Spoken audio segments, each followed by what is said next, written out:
إن الحمد لله نحمده ونستعينه ونستغفره ونعوذ بالله من شرور أنفسنا وسيئات أعمالنا من يهده الله فلا مضل له ومن يضلل فلا هادي له أشهد أن لا إله إلا الله وحده لا شريك له وأشهد أن محمدا عبده ورسوله الذي لا نبي بعده اللهم صل وسلم وبارك على سيدنا محمد وعلى آله وصحبه أجمعين أما بعد فيا عباد الله أوصيكم ونفسي بتقوى الله وطاعته لعلكم تفلحون وقال تعالى في كتابه الكريم أعوذ بالله من الشيطان الرجيم بسم الله الرحمن الرحيم يا أيها الذين آمنوا اتقوا الله حق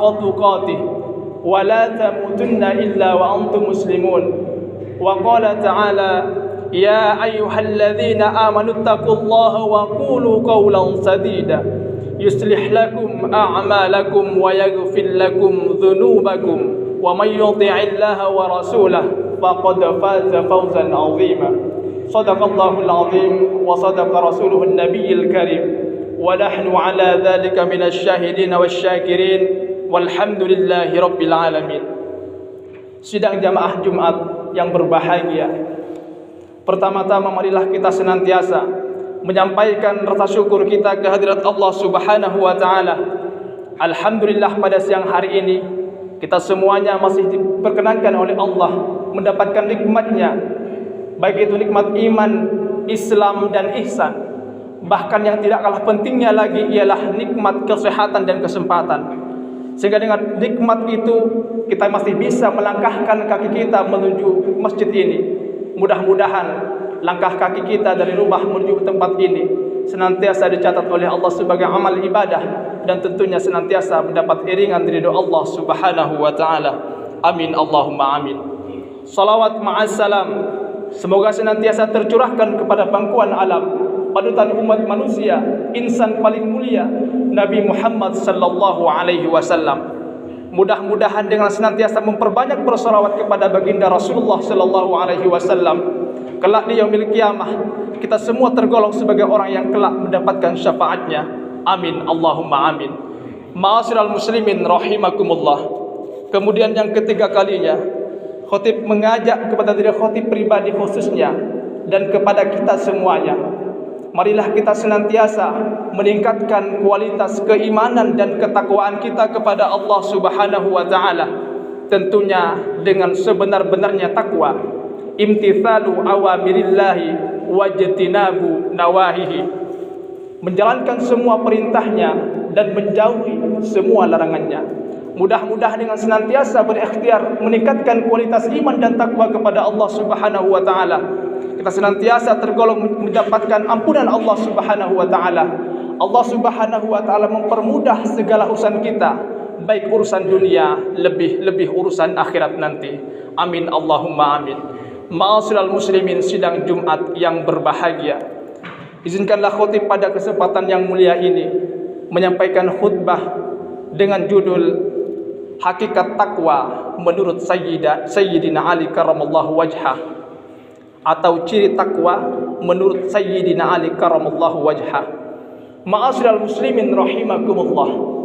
Kalimat takwa atau wasiat takwa seringkali kita dengar, bahkan hampir setiap Jumat kata takwa sering kita dengar. Kata takwa, wasiat takwa merupakan bagian daripada rukun khutbah. Ma'asyiral muslimin rahimakumullah.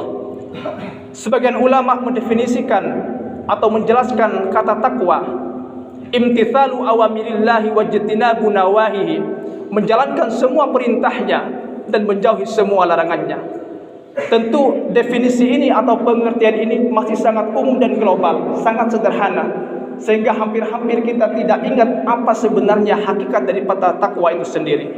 Oleh karena itu jamaah sekalian, pada kesempatan yang mulia ini izinkanlah khatib menyampaikan ciri-ciri orang bertakwa yang pernah disampaikan oleh Sayyidina Ali karamallahu wajhah. Ma'asyiral muslimin rahimakumullah.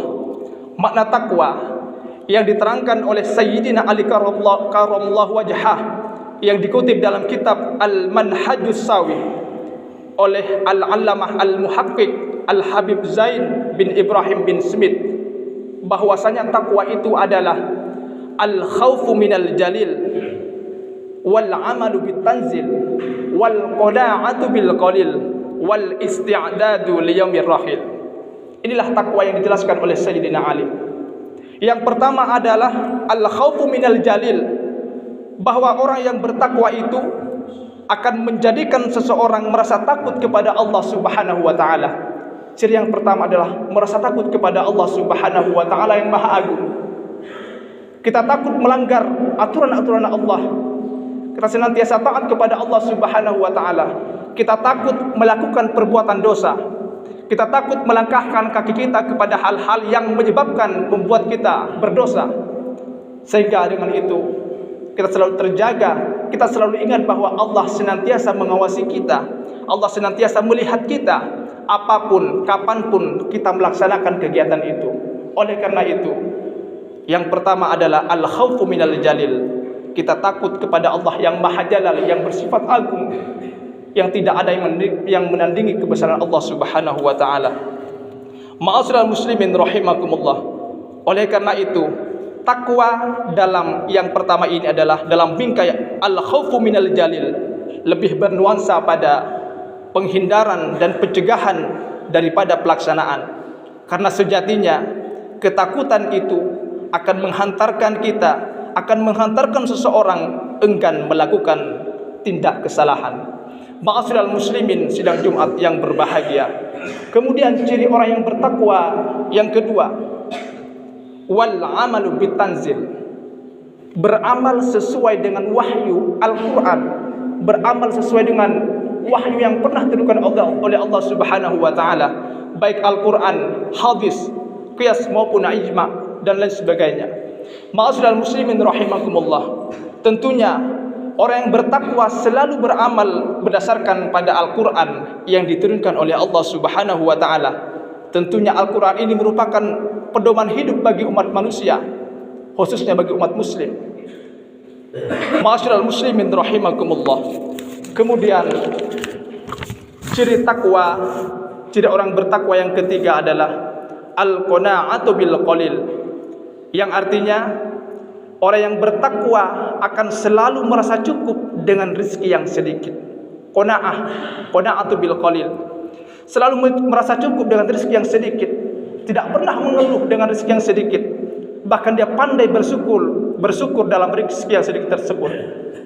Sehingga disitulah menimbulkan rasa syukur kepada Allah Subhanahu wa taala. Kemudian tanda orang atau ciri orang yang bertakwa yang keempat adalah al-isti'dadu li yaumir rahil. Dia selalu bersiap-siap menghadapi hari akhir atau hari perpindahan. Hari perpindahan dari alam dunia menuju alam barzah atau alam kubur atau alam akhirat. Ma'asyiral muslimin rahimakumullah. Bahkan ada seorang yang bertanya kepada Rasulullah sallallahu alaihi wasallam, "Ya Rasulullah, siapakah orang yang paling cerdas?" Maka Rasul menjawab, orang yang paling cerdas dan yang paling mulia di hadapan Allah Subhanahu wa taala, mereka adalah manusia yang paling banyak mengingat kematian dan paling semangat mempersiapkan diri menghadapinya. Ma'asyiral muslimin rahimakumullah. Mudah-mudahan kita yang hadir ada dan termasuk bagian daripada yang dicirikan oleh Sayyidina Ali karamallahu wajhah, sehingga dalam kehidupan ini kita senantiasa dalam lindungan dan bimbingan Allah Subhanahu wa taala, sehingga dalam menjalani kehidupan ini kita senantiasa dalam naungan ridha Allah Subhanahu wa taala. Amin Allahumma amin. Ma'asyiral muslimin rahimakumullah. Demikianlah khutbah singkat yang dapat khatib sampaikan. Mudah-mudahan bermanfaat untuk kita semuanya, khususnya bagi khatib pribadi. Ma'asyiral muslimin rahimakumullah. A'udzu billahi minasyaitonir rajim. Bismillahirrahmanirrahim. Wal 'asri innal insana lafi khusrin illa alladziina aamanu wa 'amilus salihati wa tawassaw bil haqq wa tawassaw bis sabr.